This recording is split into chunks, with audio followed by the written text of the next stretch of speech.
মৰমৰ ছাত্ৰ-ছাত্ৰীসকল, আজি আমি চতুৰ্থ শ্ৰেণীৰ পাঠ 14 আমাৰ অধিকাৰ পাঠটিৰ অনুশীলনীৰ সম্পূৰ্ণ প্ৰশ্ন উত্তৰবোৰ কৰি দিম। গতিকে তোমালোকে চেনেলটো ছাবস্ক্ৰাইব কৰি ল'বা আৰু খুব মনোযোগেৰে শুনিবা। প্ৰথমতে মই প্ৰশ্নবোৰ পঢ়ি লৈছো, তাৰ পিছত তোমালোকক মই উত্তৰবোৰ লিখি দিম। 1 নম্বৰ, ক লিংগ বৈষম্য মানে কি? খ শিশুৰ অধিকাৰ বুলিলে কি বুজা? গ শিশুৰ অধিকাৰৰ বাবে থকা দুখন আইনৰ নাম উল্লেখ কৰা। ঘ নম্বৰ, অসমত শিশু সুৰক্ষা দিৱস কোন তাৰিখে পালন কৰা হয়? 1 নম্বৰ, ক লিংগ বৈষম্য মানে কি? ইয়াৰ উত্তৰটো হ'ব লিংগ বৈষম্য মানে হ'ল ল'ৰা আৰু ছোৱালীৰ মাজত থকা ভেদাভেদ। খ নম্বৰ, শিশুৰ অধিকাৰ বুলিলে কি বুজা? ইয়াৰ উত্তৰটো হ'ব শিশুসকলৰ মৌলিক অধিকাৰ যেনে শিক্ষা, স্বাস্থ্য, সুৰক্ষা আৰু সুস্থ পৰিৱেশত ডাঙৰ দীঘল হোৱাৰ বাবে যিবোৰ আইনী সুৰক্ষা বা সা-সুবিধা দিয়া হৈছে তাকেই শিশুৰ অধিকাৰ বোলে। ক নম্বৰ, শিশুৰ অধিকাৰৰ বাবে থকা দুখন আইনৰ নাম উল্লেখ কৰা। ইয়াৰ উত্তৰটো হ'ব শিশুৰ অধিকাৰৰ বাবে থকা দুখন আইন হ'ল শিশু শ্ৰমিক আইন 1986 চন, শিশুৰ বিনামূলীয়া আৰু বাধ্যতামূলক শিক্ষাৰ অধিকাৰ আইন 2009। ঘ নম্বৰ প্ৰশ্ন, অসমত শিশু সুৰক্ষা দিৱস কোন তাৰিখে পালন কৰা হয়? ইয়াৰ উত্তৰটো হ'ব অসমত শিশু সুৰক্ষা দিৱস প্ৰতি বছৰে 4 মাৰ্চ তাৰিখে পালন কৰা হয়। 2 নম্বৰ, খালী ঠাই পূৰ কৰা। ক বাছেৰে গৈ থাকোঁতে সিহঁতে দুডৰামান দেখিলে। 2 নম্বৰ, খালী ঠাই পূৰ কৰা। ক বাছেৰে গৈ থাকোঁতে সিহঁতে দুডৰামান খেতি দেখিলে। খ নম্বৰ, সিহঁতে বিদ্যালয়খনৰ প্ৰাতঃসভাত অংশগ্ৰহণ কৰিলে। গ নম্বৰ, আমাৰ দেশৰ চৰকাৰে 1986 চনত শিশু শ্ৰমিক আইন প্ৰণয়ন কৰে। ঘ নম্বৰ, 2009 চনত শিশুৰ বিনামূলীয়া আৰু বাধ্যতামূলক শিক্ষাৰ আইন প্ৰৱৰ্তন কৰা হয়। 3 নম্বৰ, সত্য নে অসত্য লিখা। ক সিহঁতে দেখা বিদ্যালয়খনত ছোৱালীৰ সংখ্যা যথেষ্ট আছিল।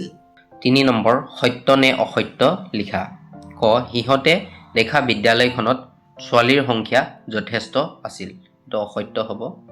খ নম্বৰ, সেই অঞ্চলটোৰ জনবসতি হেৰেঙা আছিল। এইটো সত্য। গ নম্বৰ, লিংগ বৈষম্য মানে ল'ৰা আৰু ছোৱালীৰ মাজত থকা ভেদাভেদ। সত্য। ঘ নম্বৰ, মালালা ইউছুফজাই ভাৰতীয় মহিলা। এইটো অসত্য হ'ব। 4 নম্বৰ, আকস্মিক বক্তৃতা আয়োজন কৰা। লিংগ বৈষম্য, শিশু শ্ৰমিক, শিশুৰ অধিকাৰ, ক্ষেত্ৰ ভ্ৰমণ, প্ৰাতঃসভা, বিদ্যালয়।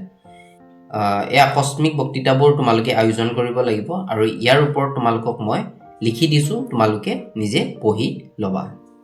4 নম্বৰ, আকস্মিক বক্তৃতা আয়োজন কৰা। গতিকে এইটো আকস্মিক বক্তৃতা তোমালোকে আয়োজন কৰিব লাগিব। তাৰ বিষয়ে অকণমান মই লিখি দিছোঁ। 4 নম্বৰ, লিংগ বৈষম্য। লিংগ বৈষম্য মানে ল'ৰা আৰু ছোৱালীৰ মাজত কৰা ভেদাভেদ। আমাৰ সমাজত আজিও বহু ঠাইত ছোৱালীতকৈ ল'ৰাক অধিক গুৰুত্ব দিয়া দেখা যায়। ইয়াৰ ফলত ছোৱালীসকল শিক্ষা আৰু অন্যান্য সুবিধাৰ পৰা বঞ্চিত হয়। সমাজৰ প্ৰগতিৰ বাবে এই লিংগ বৈষম্য দূৰ কৰাটো অতি প্ৰয়োজনীয়। 4 নম্বৰ, শিশু শ্ৰমিক। 14 বছৰতকৈ কম বয়সৰ যিবোৰ শিশুক পঢ়া-শুনা কৰাৰ পৰিৱৰ্তে কামত নিয়োগ কৰা হয় তেওঁলোককেই শিশু শ্ৰমিক বোলে। দৰিদ্ৰতাৰ বাবে বহু শিশুৱে চাহ দোকান বা কাৰখানাত কাম কৰিবলগীয়া হয়। সেইবাবে চৰকাৰে 1986 চনত শিশু শ্ৰমিক আইন প্ৰণয়ন কৰে।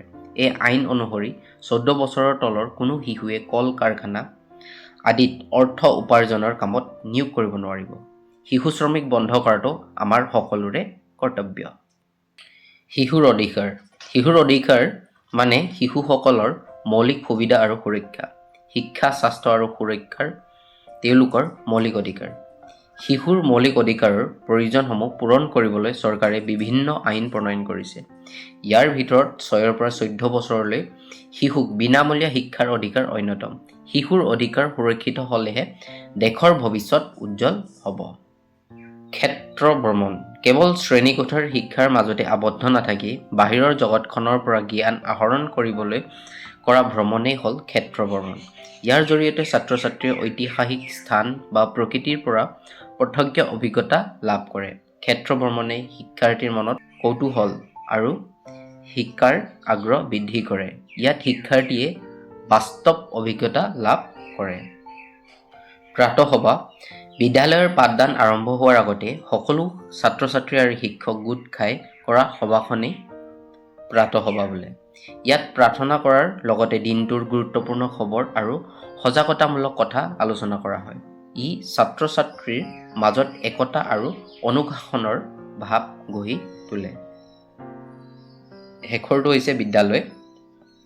বিদ্যালয় হৈছে শিক্ষা আৰু জ্ঞান লাভৰ এক পবিত্ৰ অনুষ্ঠান। ইয়াত ছাত্ৰ-ছাত্ৰীসকলে পঢ়া শুনাৰ উপৰিও নৈতিক শিক্ষা আৰু সামাজিক নীতি নিয়মসমূহ শিকে।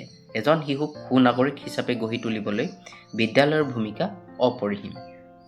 5 নম্বৰ পোষ্টাৰ লিখা। ইয়াত তোমালোকে পোষ্টাৰবোৰ নিজে লিখিব লাগিব। মই এনে আৰ্হিটোহে দুটামান লাইন তোমালোকক লিখি দিছোঁ, গতিকে তোমালোকে পোষ্টাৰটো নিজে বনাই ল'বা। ক নম্বৰ শিক্ষা শিশুৰ মৌলিক অধিকাৰ। শিক্ষাই আনিব পোহৰ, শিক্ষা আমাৰ অধিকাৰ। সকলো শিশুক বিদ্যালয়লৈ পঠিয়াব।